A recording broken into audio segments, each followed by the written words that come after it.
Cette semaine, à votre émission Reflet d'ici, le CLD du Rocher-Percé souligne son 15e anniversaire.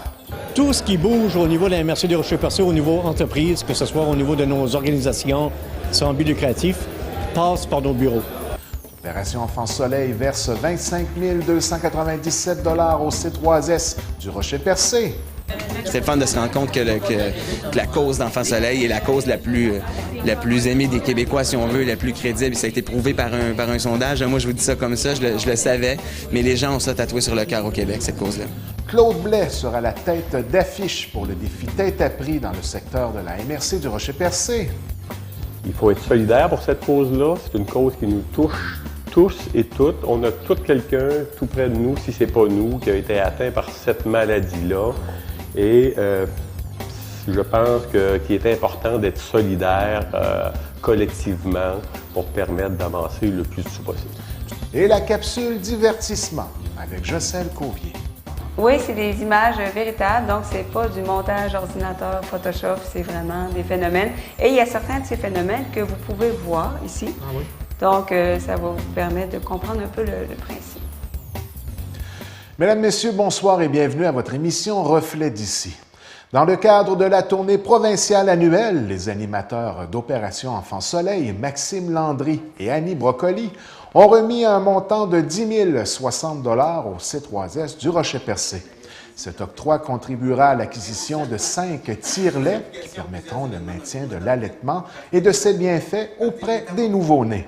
De plus, Opération Enfant Soleil et le ministère de la Santé et des Services sociaux financeront la somme de 15 237 $ chacun afin de favoriser, par l'achat d'équipements pédiatriques, le maintien et le retour rapide des nouveau-nés en région. Ce montant contribuera à l'acquisition d'une civière de transport qui assurera un transfert sécurisé vers les centres spécialisés et d'un moniteur néonatal portable qui augmentera la qualité de la surveillance des signes vitaux. Depuis 1997, Opération Enfant Soleil a remis 271 153 $ au C3S du Rocher-Percé. Jeanne Boudreau, de New Richmond, est l'Enfant Soleil pour le secteur de la Gaspésie. Maxime Landry, animateur d'Opération Enfant Soleil, souligne l'importance d'Opération Enfant Soleil en région. Mais c'est ce que je trouve le fun de cette tournée-là, c'est qu'on se promène, qu'on rencontre les gens, qu'on rencontre les familles, les enfants soleil, les porte-paroles des 18 régions administratives qui sont là, qui nous racontent leur histoire et qui nous disent à quel point ils se rendent compte de l'impact, justement. Et lorsqu'ils sont dans les salles d'opération ou dans les hôpitaux, lorsqu'ils ont des traitements, ils remarquent toujours l'étiquette d'Opération Enfant Soleil sur les machines. Donc, ils voient vraiment tout ce qui a été financé par Opération Enfant Soleil et c'est le support aussi qui est offert à ces gens-là. On présente une vidéo corporative où on voit une maman qui est là, qui raconte son histoire et qui nous dit on se sent pas tout seul. Et c'est ça la mission d'Opération Enfant Soleil, c'est de montrer aux gens, de faire connaître l'histoire des gens, des enfants qui vivent ça. Donc c'est pour ça Opération Enfant Soleil, puis c'est avec un grand bonheur que je l'ai fait depuis les 4-5 dernières années. Enfant Soleil de notre région, New Richmond, vous avez témoigné un peu en début de conférence de votre expérience. C'était quand même quelque chose de très touchant pour vous, encore une fois, là.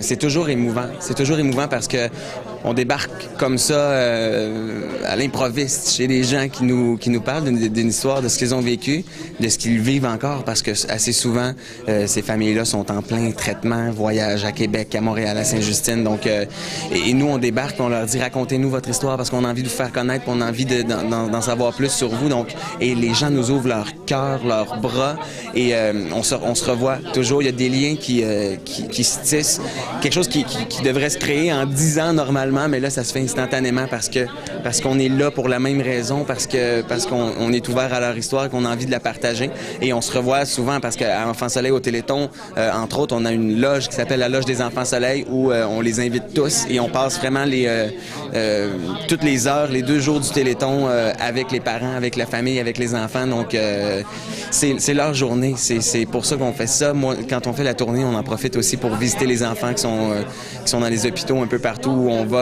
Et moi, en tout cas, ce que ça me fait, c'est que ça me donne du gaz, ça me donne de l'énergie pour me rendre jusqu'au Téléthon parce qu'on fait ça 9 semaines, un petit peu avant le Téléthon. Donc, c'est ça, on vient remercier les partenaires aussi qui sont là, qui donnent. C'est leur argent qu'on vient redistribuer.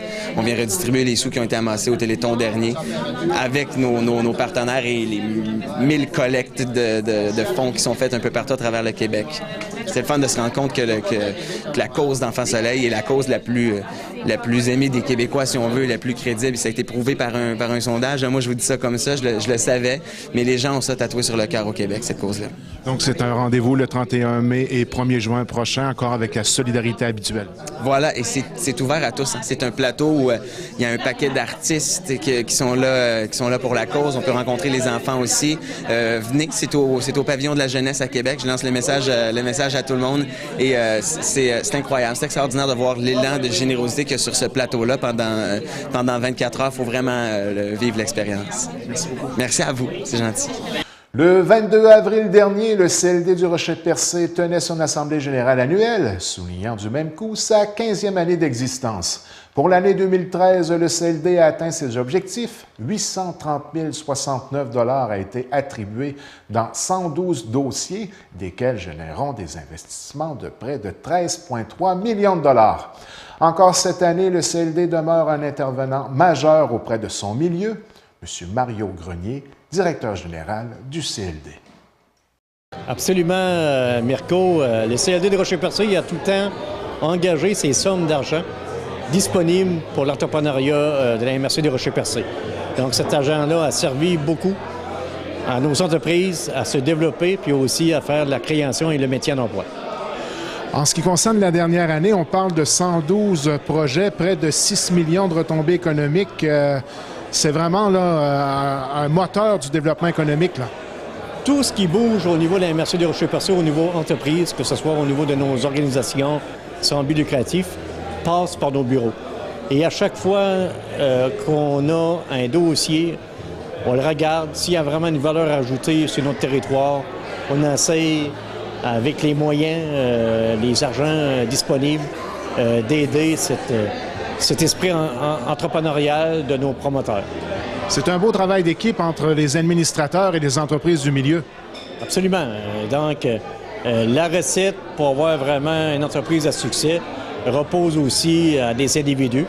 Et je pense et je crois, avec les membres du conseil d'administration et avec mon équipe, on a vraiment là, le focus pour mettre les conditions favorables à l'émergence de très bonnes entreprises sur notre territoire. Quel serait le défi dans les prochaines années, d'après vous, pour le CLD? Le grand défi, c'est de continuer ce qu'on a fait durant les dernières années et de poursuivre aussi à nos entreprises de succès, quelque part de continuer à faire leur expansion. Et je ne vous cacherai pas le dossier de cimenterie de Port-Daniel. Donc, ça fait 2 ans qu'on travaille là-dessus. On va essayer de très près de maximiser les retombées économiques, pas seulement durant la construction, mais aussi durant l'opération. Donc, on pourrait aussi faire un peu de prospection pour trouver des entreprises ou aussi des gens d'ici qui ont des idées de se connecter à la cimenterie de Port-Daniel qui va devenir vraiment un catalyseur pour définir notre avenir au niveau du développement économique. Auriez-vous un message pour les jeunes entrepreneurs de la MRC qui n'ont pas encore goûté au service du CLD? Absolument. Venez cogner à notre porte si vous avez une idée.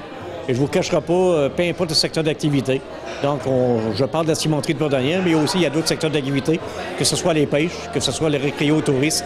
C'est vraiment des secteurs importants pour notre milieu, puis aussi à l'avenir de notre MRC. Merci beaucoup. Merci, Mirko. Ça fait plaisir.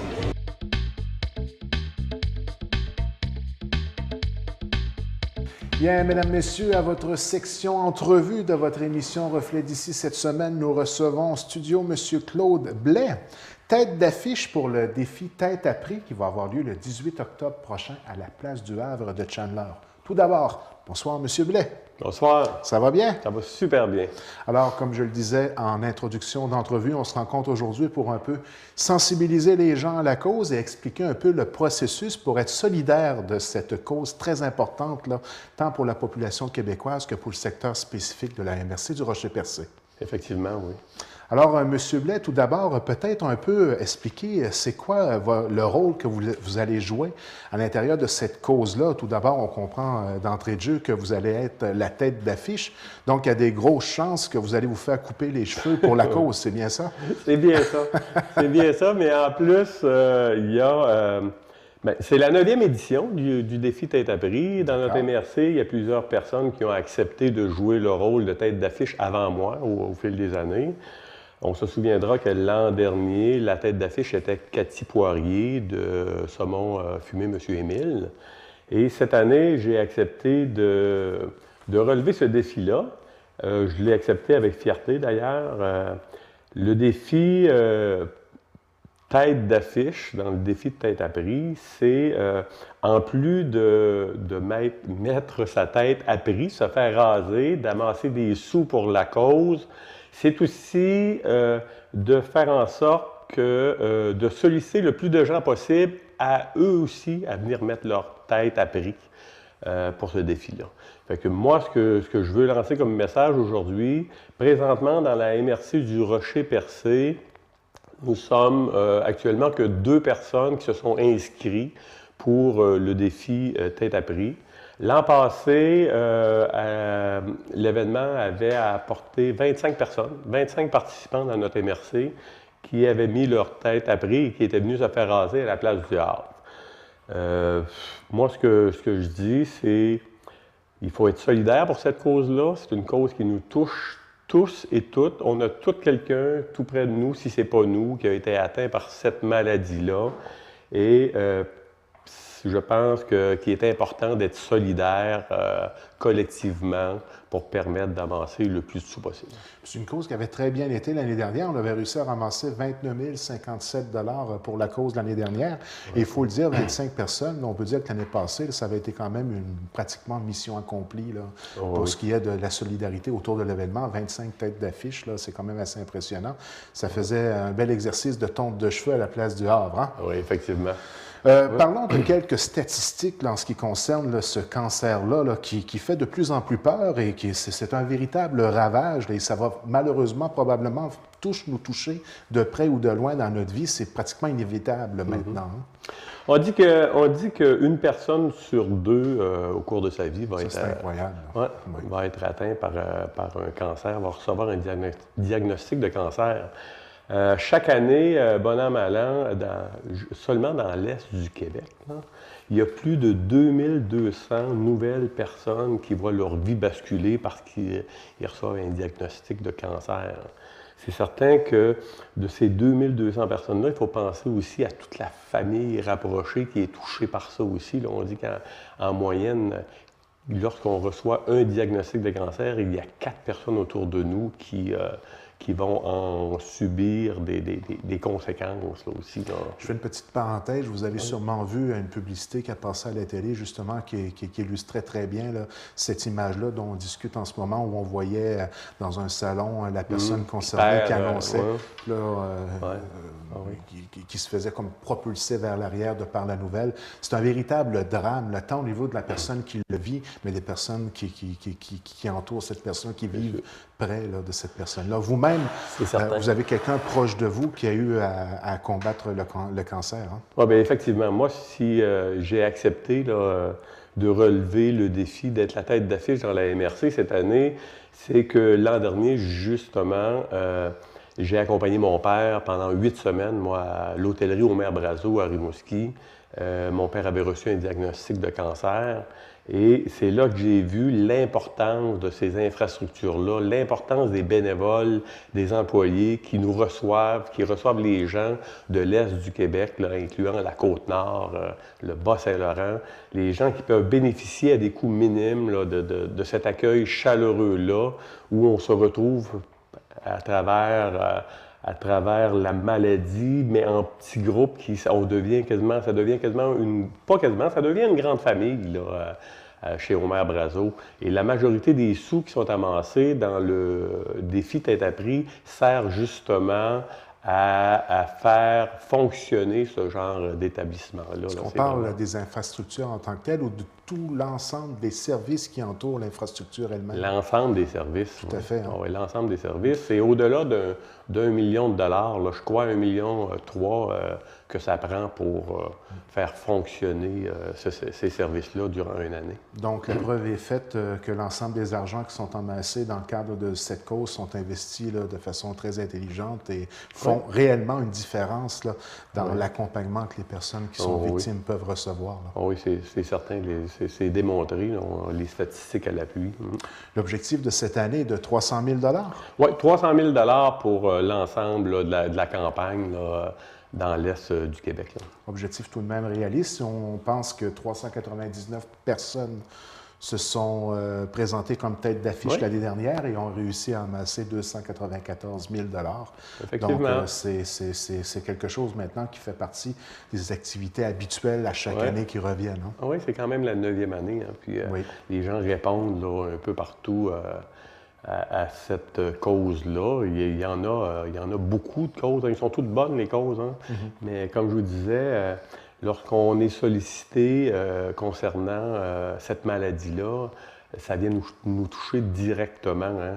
On n'a pas à faire un grand exercice pour avoir un nom là, qui nous vient en tête d'un ami, d'un proche, si c'est pas nous là, qui sommes atteints par cette maladie-là. L'objectif de notre rencontre d'aujourd'hui, naturellement, c'est de créer une solidarité autour de cette cause-là et peut-être expliquer aussi le processus par lequel il faut passer justement pour faire partie de cette grande famille de bénévoles et de têtes d'affiche qui font en sorte que cette activité-là est un succès. Alors peut-être un peu de détails là, sur la procédure à suivre et la façon avec laquelle on se doit d'amasser des argents, c'est-à-dire un montant minimum versus se présenter seul en tant qu'individu versus pour une entreprise ou pour un groupe.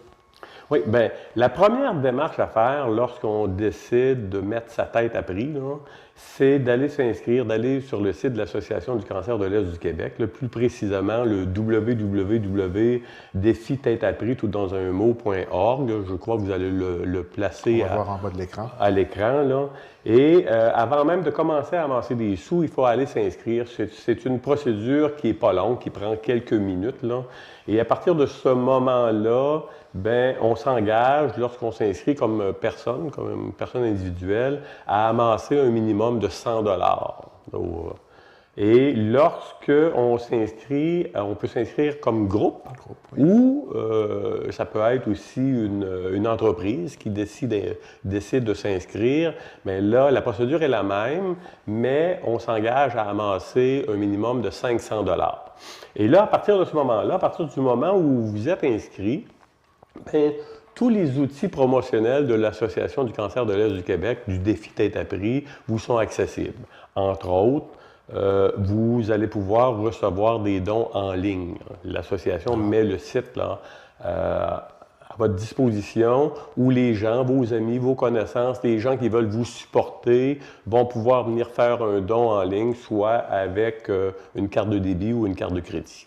Fait que le reçu pour fin d'impôt est émis automatiquement. Vous n'avez pas besoin de vous en occuper. Ça se fait automatiquement par le logiciel de l'association. C'est quand même assez intéressant. Et pour les gens qui ont des pages Facebook, bien, en allant s'inscrire, vous pouvez automatiquement envoyer vos coordonnées et toute la publicité qui va autour de votre inscription sur votre propre page Facebook à partir de la page Facebook de l'Association du cancer de l'Est du Québec. C'est vraiment de beaux outils pour en faire la promotion. Il y a une activité de financement importante qui va avoir lieu d'ici peu. On parle du 10 mai prochain dans le cadre d'un souper pour la fête des mères et le tout encadré par la Maison de la Culture en collaboration avec la Ville, je crois. Oui. La Maison de la Culture de Grande-Rivière puis le Comité des loisirs de la Ville de Grande-Rivière organisait cette année la 2e édition du souper fruits de mer qui avait eu lieu à l'Aréna de Grande-Rivière l'an dernier dans le cadre de la Fête des mères. Et cette année, je tiens à les remercier, mais les remercier là, sincèrement, là, tous ces gens-là ont accepté de remettre là, les bénéfices complets de cet événement-là au défi tête à prix cette année dans notre MRC. C'est vraiment, vraiment, vraiment gentil de leur part. D'ailleurs, je tiens à les remercier, puis je tiens aussi à remercier tous les bénévoles qui travaillent autour de cet événement-là. Vous le savez, là, comment ça prend de gens qui nous aident lorsqu'on organise un événement comme un souper bénéfice ou toute autre activité de financement. Là. Je les remercie à l'avance. Et on me dit que il y a encore quelques billets en vente. Là, et ces billets-là, ça se vend par table. Des tables de 6 au coût de 180 $ la table de 6. Et ceux qui voudraient en profiter, qui ne l'ont pas déjà fait, bien, vous pouvez appeler Maryse Monger au 680-2911, Maryse Monger au 680-2911, ou encore le directeur des loisirs, Philippe Moreau, au 689-9804. Alors, voilà, encore une fois, cette année, une belle occasion d'être solidaire d'une cause qui est très importante, tant pour l'ensemble de la population du Québec que pour notre secteur en particulier. Et puis, encore une fois, si on veut être solidaire de la chose, eh bien, pourquoi pas se présenter et être tête d'affiche, encore une fois, cette année. Être tête d'affiche, aller s'inscrire ou tout simplement aider, parrainer, supporter quelqu'un qui a décidé de mettre sa tête à prix là, pour ce défi-là. C'est une belle façon aussi de faire partie de la famille de ceux qui ont une solidarité par rapport à cette cause-là. Parce que, en quelque part, lorsqu'on commence à côtoyer des bénévoles qui travaillent à cette cause-là ou des personnes qui ont été tête à prix, c'est un peu une grande famille, il faut le dire. Oui, effectivement. C'est une grande famille solidaire. Donc, M. Blais, d'une manière ou d'une autre, nous allons suivre de près l'évolution de l'ensemble des activités et on va être appelés à se revoir d'ici quelques temps pour refaire le point et faire la promotion des activités reliées à cette cause-là. Ah oui, je vous remercie énormément du temps que vous me donnez à la télévision communautaire Grande-Rivière. C'est vraiment apprécié. On pourra peut-être faire un bilan justement de l'activité souper bénéfice et de reparler de la prochaine activité. Parce qu'il va en avoir tout au cours de l'été, aller jusqu'à l'événement du 18 octobre, là, où tous les gens vont se faire raser le coco à la place du Havre. Mais il y a des activités déjà de prévues là, presque à tous les mois d'ici à ce temps-là pour permettre d'avancer le plus dessous possible. Mais si vous me permettez, si j'avais un dernier message à lancer, c'est vraiment là, j'aimerais ça qu'on ait le plus de gens possible. J'aimerais ça dépasser le chiffre du 25 participants parce que c'est comme un message à lancer aux gens qui sont atteints par cette maladie-là, où on a un grand bassin de gens qui répondraient à mettre leur tête à prix et à venir se faire raser par solidarité par ces gens-là qui, on le sait, souvent perdent leurs cheveux. C'est ça le geste, hein? Perdre leurs cheveux lors des traitements de chimio. Là. J'aimerais ça qu'on ait un nombre de participants assez important le 18 octobre à la place du Havre. Alors, le message est lancé à l'ensemble de la population de la MRC. Monsieur Blais, merci beaucoup de votre passage à l'émission Reflet d'ici. Et comme je dis souvent à mes invités, on garde le contact. On garde le contact. Et en terminant, félicitations pour votre implication. Merci. Au plaisir de se revoir. On va se revoir.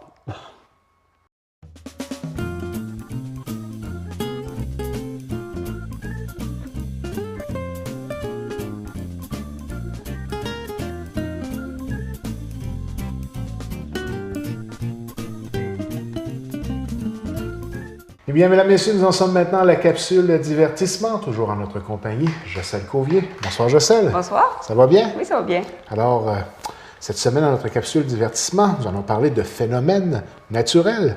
En effet. Lors de mes recherches sur Internet, je tombe souvent sur des images assez incroyables de phénomènes. Puis là, tu te dis, ça existe. Est-ce que ça existe vraiment?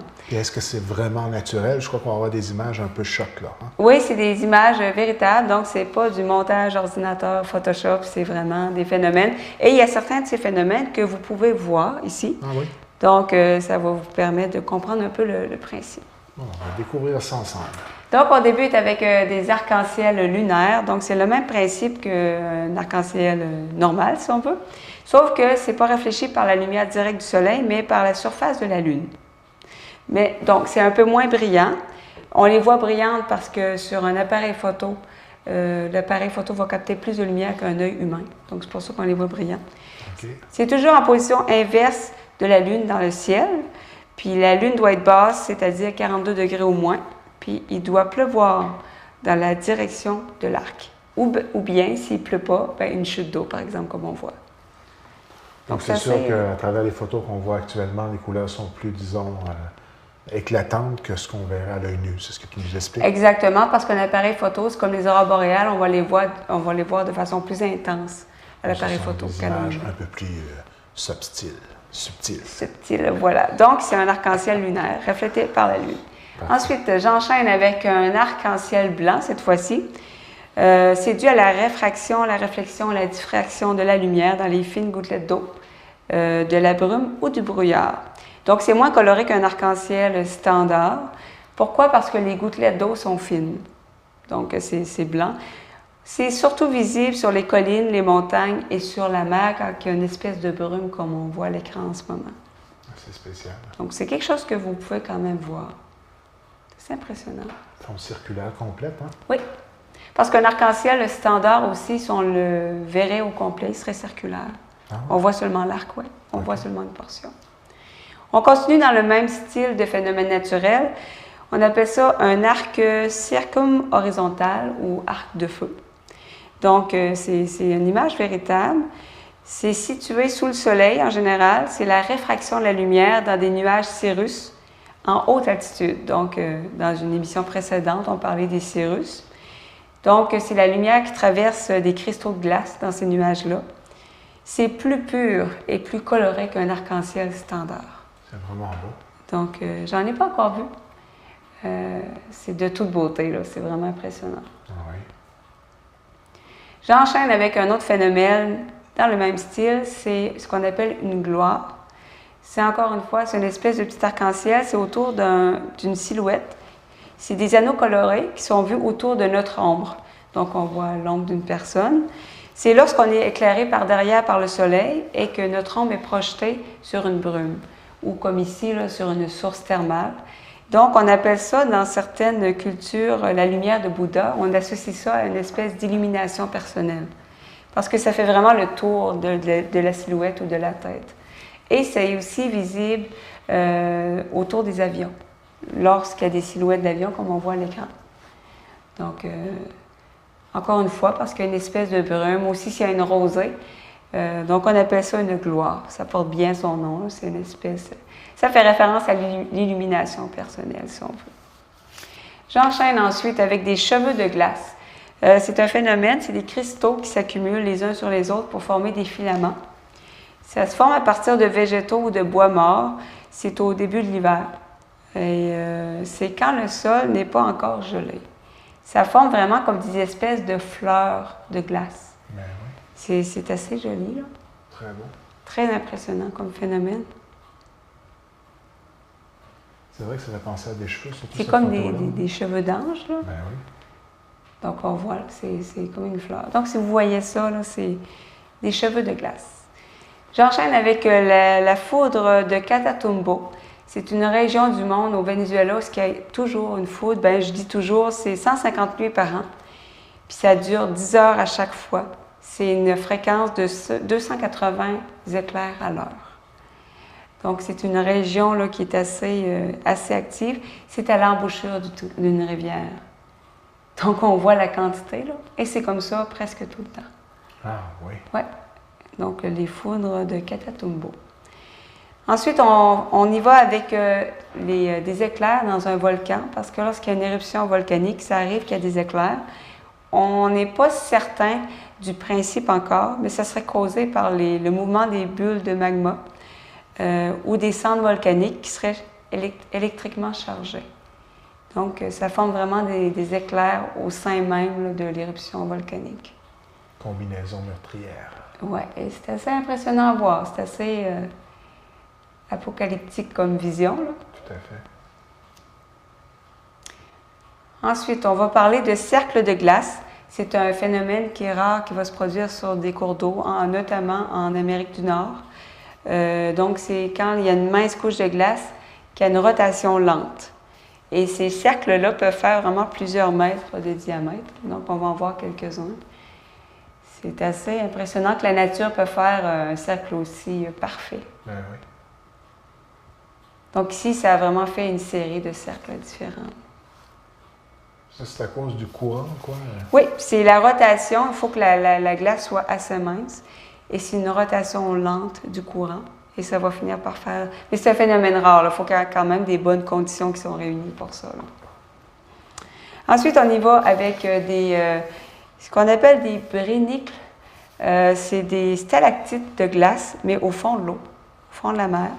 C'est produit par un flux d'eau salée extrêmement froid. Ça provient des calottes de glace polaires.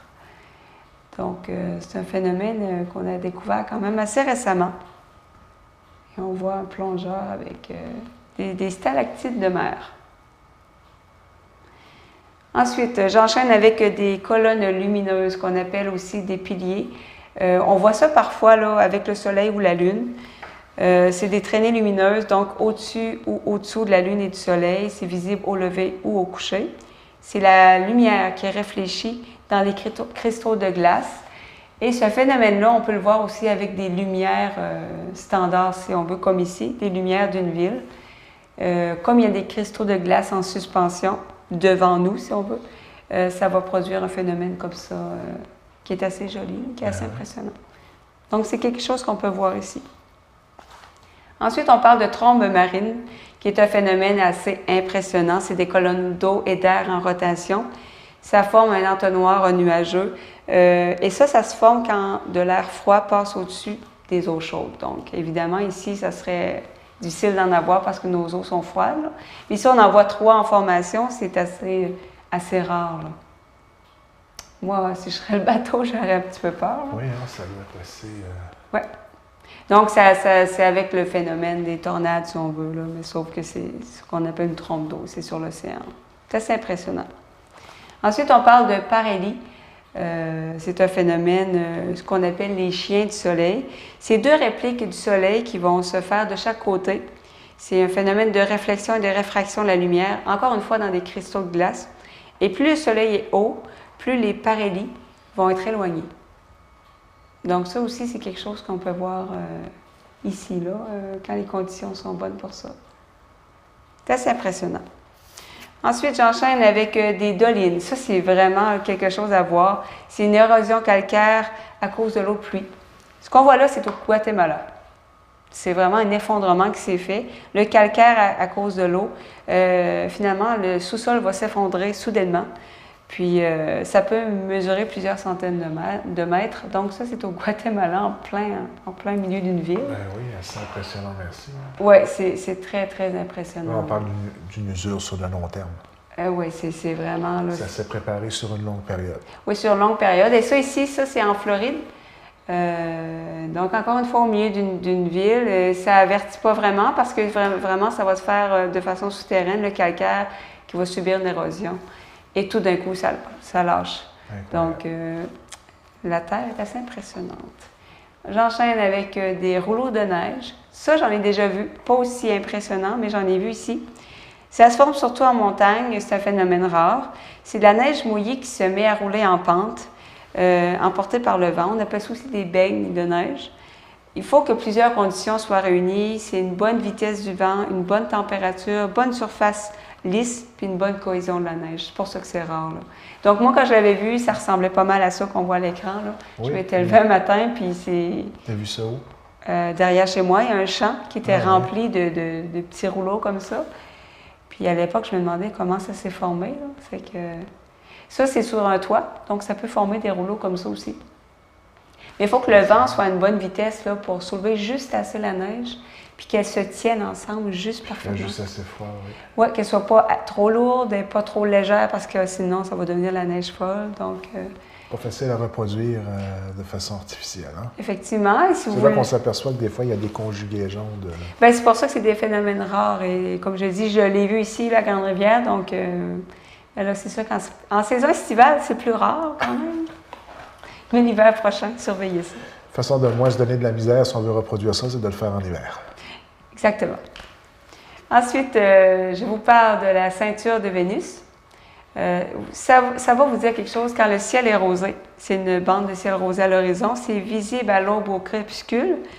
Ça, c'est causé par la diffusion des ondes lumineuses par l'atmosphère terrestre. C'est au lever, au coucher de soleil. Donc, c'est la lumière qui va être diffusée à travers notre propre atmosphère et ça va créer un ciel rosé. Donc, sûrement, vous avez déjà vu ça là, à un moment donné. Là. Ça, j'ai déjà vu, oui. Donc, on appelle ça la ceinture de Vénus. Puis, pour terminer, je vous parle de l'eucalyptus deglupta. Ça, je ne savais pas que ça existait. Il a fallu que je vérifie pour être sûr que ce n'était pas un montage, mais c'est vraiment un phénomène. C'est des arbres originaires des Philippines. L'écorce est arc-en-ciel. Comment ça se forme? C'est qu'il y a des portions de l'écorce qui tombent, mais pas tous au même moment. Puis lorsque l'écorce tombe, c'est vert brillant. Et avec le temps, ça va devenir bleu, ensuite violet, ensuite orange, puis marron. Donc, comme ça ne tombe pas au même moment, ça produit une espèce d'écorce avec des patchs, excusez l'anglicisme, Ben oui. mais totalement multicolore. C'est une forêt assez particulière, c'est vraiment beau, hein? Une forêt incroyable. prismacolore. Prismacolore, et moi, il a fallu que vraiment, je ne savais pas que ça existait, il faut le voir. C'est vraiment spécial. Donc, ça donne des troncs assez impressionnants. Et ça terminait l'émission. Capsule divertissement qui se termine sur une image qui reflète bien ça, en quoi consiste la capsule divertissement en tant que telle. Hein? On voit souvent des choses qu'on n'est pas habitué de voir, puis c'était vraiment impressionnant. Bien, j'aime bien vous faire découvrir des choses parce que, bon, je les découvre en même temps en faisant les recherches, mais quand ça m'impressionne beaucoup, je me dis, bien, sûrement que les gens seraient contents de voir ça. Donc. Je suis persuadé que les gens à la maison aiment bien aussi cette formule-là. Et malheureusement, c'est la dernière de la saison. Mais la beauté de la chose, c'est que ça risque de revenir l'année prochaine. Est-ce qu'on peut déjà le confirmer? Bien sûr, avec un grand plaisir. Donc, on prend une petite pause pour la période estivale et on se redonne rendez-vous à l'automne prochain. Le retour, non pas du Jedi, mais de la capsule divertissement, malgré que pendant la période estivale, en passant, on est en train de tourner le premier de la nouvelle série de Star Wars. Petite parenthèse. Hein? Pour les fans de Star Wars. Décembre 2015, janvier 2015, que ça serait supposé être en ondes, espérons-le. Donc, merci beaucoup, encore une fois, de ton bénévolat à la télévision communautaire de Grande-Rivière. C'est grandement apprécié. Superbe de belle émission. Et rendez-vous à la prochaine saison. Bien, merci à toi et merci aux gens, parce que je reçois beaucoup d'encouragements, de commentaires. Et ça, vraiment, ça encourage à continuer. Puis, merci aux gens. C'est pour ça que je le fais. Donc, c'est apprécié. Alors, on vous redonne rendez-vous l'automne prochain. Eh bien, mesdames, messieurs, c'est tout pour cette semaine. En terminant, je vous invite à regarder une courte capsule d'Opération Enfant Soleil qui démontre bien l'importance d'appuyer cette cause. N'oubliez pas que notre programmation est disponible sur le web au tvcgr.com et sur YouTube sur la chaîne TVCGR. Vous pouvez nous laisser vos commentaires au tvcgr@commercial-hotmail.com ou directement sur Facebook, Télévision communautaire de Grande-Rivière. TVCGR est toujours à la recherche de bénévoles pour la réalisation et le montage de ses émissions. Vous souhaitez vivre une expérience en audio-vidéo ou en communication? On offre de la formation. Contactez-nous au 418-385-3909. Merci et à la semaine prochaine pour la version estivale de notre Reflet d'ici.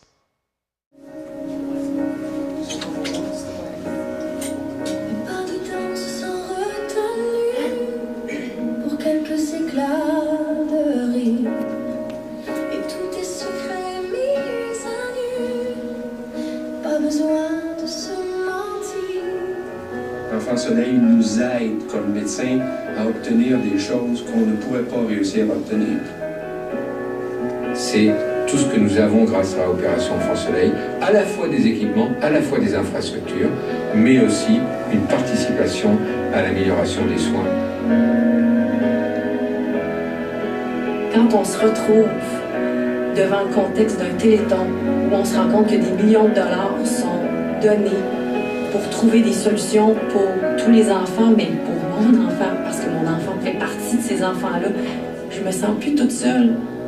Quand tu dessines un soleil, qu'il se recouvre de gris, tu arrives à toucher le ciel pour y arrêter la pluie.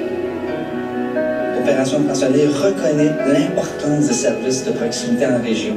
On existe, on est là, puis vous nous supportez. Chapeau. Dans les enfants sont arrivés et que ça a été nous qui se servions de ces appareils-là, ça a complètement changé la donne. On voyait bien que quand Enfants Soleil était présent, je le savais, maintenant je le vis. Opération Enfants Soleil a fait des miracles pour nous et pour nos patients et leurs familles. En commençant par toutes sortes d'équipements et ensuite avec des projets extraordinaires qui vont se concrétiser dans notre nouvel hôpital.